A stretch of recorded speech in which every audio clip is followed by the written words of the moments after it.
Hello സുഗമോദേവിൽ വമ്പൻ ട്വിസ്റ്റാട്ടോ സംഭവിക്കുന്നത്. ഇന്നത്തെ എപ്പിസോഡിൽ നമ്മുടെ ഋഷി പ്രഭാവതിയെ തകർക്കാൻ വേണ്ടി ചന്ദ്രോത്ത് വീട്ടിൽ ആരും അറിയാതെ കയറുന്നുണ്ട്. പക്ഷെ നമ്മുടെ ഋഷിയുടെ ആ ഒരു ശ്വാസം മുട്ട്, ആ ഒരു ഋഷിയുടെ രോഗം അവിടെ ഋഷിയെ തന്നെ ചതിക്കുന്ന ഒരു നിമിഷങ്ങൾ, ഋഷി ആ ഒരു ദുരന്തത്തിലേക്ക് വീണു പോകുന്ന ഒരു നിമിഷങ്ങളാണ് നമുക്ക് ഇന്നത്തെ ഒരു എപ്പിസോഡിൽ കാണുവാൻ സാധിക്കുന്നത്.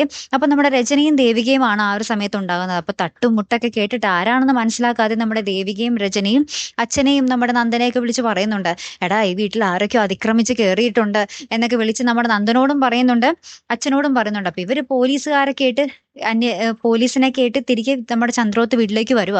ആ ഒരു സമയത്ത് ഇവര് ഉള്ളിലേക്ക് കയറുമ്പോൾ കാണുന്ന കാഴ്ച എന്താന്ന് വെച്ചാൽ നമ്മുടെ ദേവിക ഋഷിയുമായിട്ട് പൊക്കത്തെ ആ ഒരു മുറിയിൽ നിന്നും ഇറങ്ങി സ്റ്റെപ്പ് വഴി ഇങ്ങനെ ഇറങ്ങി വരുന്ന ഒരു കാഴ്ചയാണ്.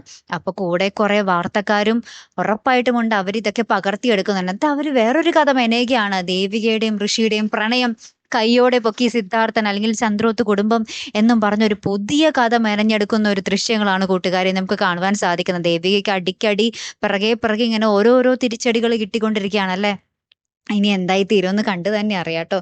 കാത്തിരുന്ന് തന്നെ കാണാവേ. അപ്പൊ അടുത്തൊരു വീഡിയോയുമായി വരുന്നത് വരയ്ക്കും ഗുഡ് ബൈ.